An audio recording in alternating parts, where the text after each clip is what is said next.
What's up, everyone? Welcome to the Front Yard Fantasy Week 7 Trade Targets video. I'm Simon here with my buddies Josh and John Luke, and we are here to give you 6 players we think make good trade targets this week in fantasy.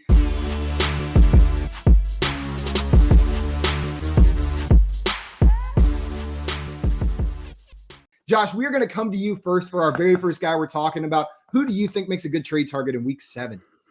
All right. Well, my first guy I want to bring up is George Kittle. And listen, this is more for teams with a good record. The 6-0 teams, maybe the 5-1 teams, or 4-2 teams even that don't have an elite tight end. Yes, I know Kittle is on the IR, but that's why he's a buy low candidate, right, guys?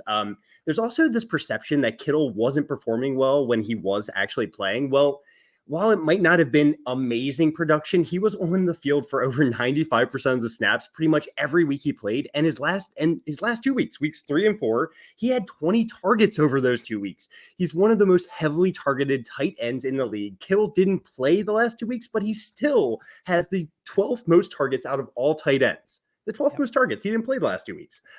I personally still believe Kittle is an elite talent at the tight end position. And once he comes back, which should be in a week or two, he will be a top 3 tight end for me the rest of the season. Go get Kittle if you have a good record and if you want to have an elite tight end for the second half of the season. Let's go, boys. Yeah, I love that. If you sort by the target share amongst all tight ends, he's number 8 with 17.7% target share, even missing 2 games. So I love that.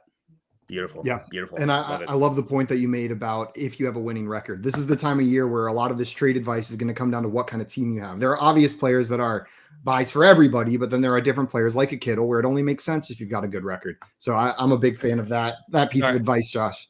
All right. First guy I want to talk about today. I feel like most people, this is a bit of like a, go in the other direction against the consensus here, but it's Miles Sanders. Miles Sanders is my trade target this week. He hasn't necessarily, his fantasy production hasn't really changed much. So I can understand maybe why you're saying, why would I go and buy Miles Sanders right now? But we're seeing his usage change. His snap percentage, which was pretty much consistently between 60 and 70% from weeks 1 to 4, has gone up the last 2 weeks. He has 74.6% of snaps in week 5 and 82.7% of snaps in week 6. They're using him more. He's got, I believe, like an 11.8% target share in this offense, which is tied with Kenneth Gainwell. He's still the clear one to me in this offense. And so I would be willing to go buy low on Miles Sanders. I bet you the fantasy manager is tilting and you could probably get a good deal on him. I actually really do like that, JL. While Miles Sanders hasn't produced a lot so far this season, that's the reason why you can get him low. He's still a great talent at the running back position, and the Eagles need him if they want to be successful throughout the season. So I love Miles Sanders here as a buy low. We have now talked about a tight end and a running back, so I'm going to complete the trifecta in this first round, and we are going to talk about a wide receiver first. The first player I want to talk about right now is Jaylen Waddle of the Miami Dolphins. Highly touted rookie wide receiver who had a little bit of a slow start to the season, but I think that was less so on him and more so on this Miami Dolphins offense. What I wanted to point out is 2 of the last 4 weeks, Jaylen Waddle has gotten 13 targets. Now, Will Fuller and Devontae Parker were not on the field in this last game when he got 13 targets, but I think he is talented enough and has shown enough at this point that he's carved out himself a workload going forward. And with Tua back, I expect this Miami offense to get going a little bit more. Jaylen Waddle right now is that buy window. I honestly think it could close by this time next week. I'm fully interested in going and acquiring Jaylen Waddle before that price gets any higher. He has 21.6% market share in this offense. He's the leader. He's getting the most targets on this team. He's so talented. He's just so much fun to watch on the field, and the offense knows they need to get him involved. Look at all the targets he's getting. I love going and getting Jaylen Waddle as well. It's talent plus opportunity. All we were missing was a lot of that opportunity, and we're starting to see it. So before he absolutely blows up, go and trade for him. Josh, who is your next guy? We're going to go on to round 2. We each brought 2 players. Who is the second player you want to talk about? All right. The second player for me is Chase Claypool. Listen, guys, this is the perfect time to go and trade for Chase Claypool for a number of reasons, really. First of all, Claypool's coming off of his worst performance of the year, where he only had 2 catches for 17 yards against the Seahawks last week, but he still had 7 targets and was on the field for 84% of the snaps. He is still heavily involved in this offense and continues to see the targets. Claypool is currently averaging 8.4 targets per game, which is 20th out of all wide receivers in the NFL. Claypool is a big play waiting to happen. He's super fast. He's 6'4".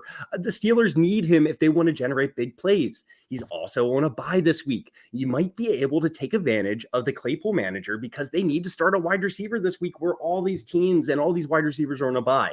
Also, we have to keep in mind that Juju Smith-Schuster will be out the rest of the year. So many targets are available for Chase Claypool in this offense, and you mix in that big playability. I just don't think that the potential he has been tapped yet. Go and trade for him now. He's going to have a great season. To add to that, with Juju Smith-Schuster out, Chase Claypool was the odd man out in 2 wide receiver sets in this offense, which the Steelers do run quite a bit. Now he is going to be on the field in almost all situations. He is that second wide receiver. He's no longer getting kicked off whenever they're just running 2 wide receivers out on the field. So, Josh, it just makes sense. Claypool is an absolute buy low right now after that down week.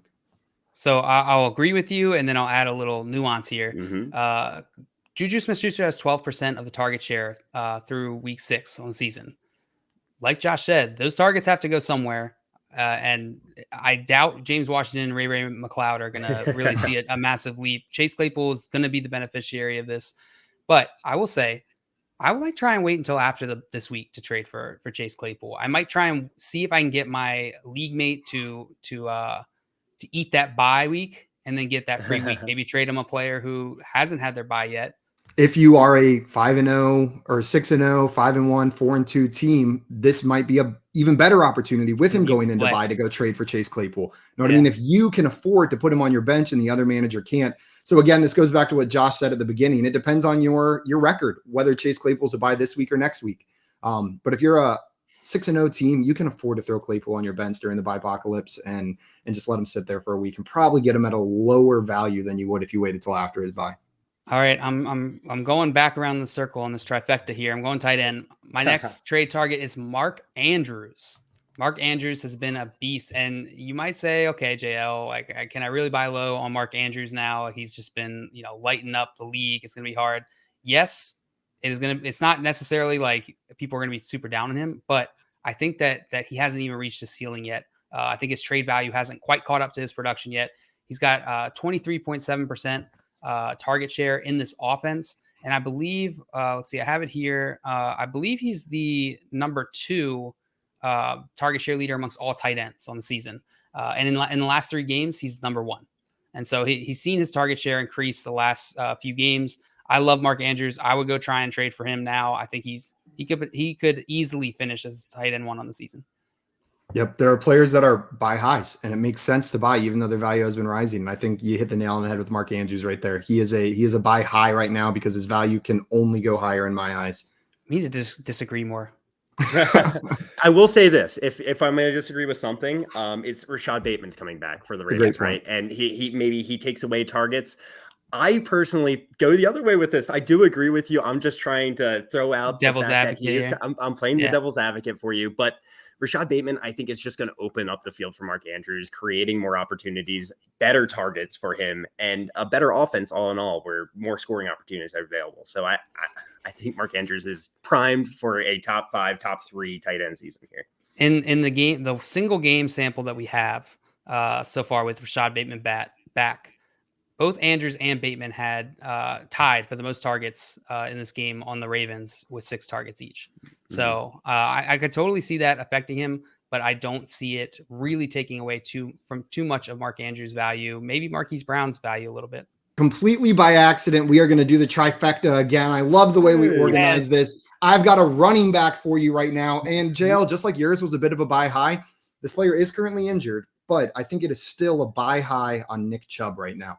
Running back for the Cleveland Browns. So I just want to throw a couple stats of you out there right now to describe the landscape of what the Cleveland Browns running back situation has been so far this season. Nick Chubb, 90 carries, 5.8 yards per carry. Kareem Hunt, 69 carries, 5.2 yards per carry. The Browns currently have 2 running backs with almost 70 or more carries each, averaging over 5 yards a carry. Of course they were using both of them, and Nick Chubb was still producing for fantasy. Kareem Hunt now had what looks to be a pretty serious injury and is out for an indefinite amount of time. Nick Chubb will get more work in this backfield with Kareem Hunt out. And if he gets anything close to a full workload, he's a locked and loaded top 5 running back across all formats for me. I don't see how now isn't a buy low window for Nick Chubb, especially like Josh said earlier, if you have a winning record. He is out this week 6 on Thursday night. Nick Chubb is not playing. That Nick Chubb, the person who has Nick Chubb on their roster may be panicking, needs someone to start. This could be a good opportunity to go try to trade for him. Yeah, the Browns are number 1 in team run plays per game, according to Player Profiler. He's number 6 out of all running backs in number of carries with 90 carries, and number 2 in rush yards. So he's efficient. He's getting a lot of opportunities, or he's efficient with his opportunities. So I love it, Simon.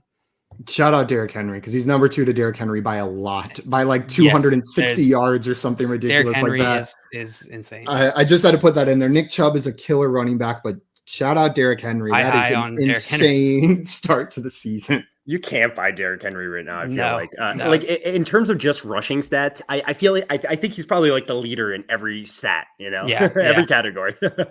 But Nick Chubb's right there, and the opportunity is only going to get bigger with Kareem Hunt out, because Kareem Hunt is a starting caliber running back for 90% of NFL teams out there. And now that workload is likely going to fall heavily on Chubb. Yeah. Guys, those are our 6 players for your week 7 trade targets.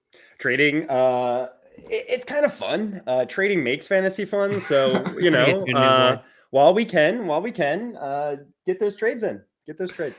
Absolutely, guys. Thank you so much for watching. Hopefully this helped you identify some players you could go craft some trade offers for. Let us know if you got any deals done for these players in the comments. We would love to see those. And don't forget to like and subscribe to Front Yard Fantasy on YouTube. Until next time, though, we are out of here. See you later, everybody.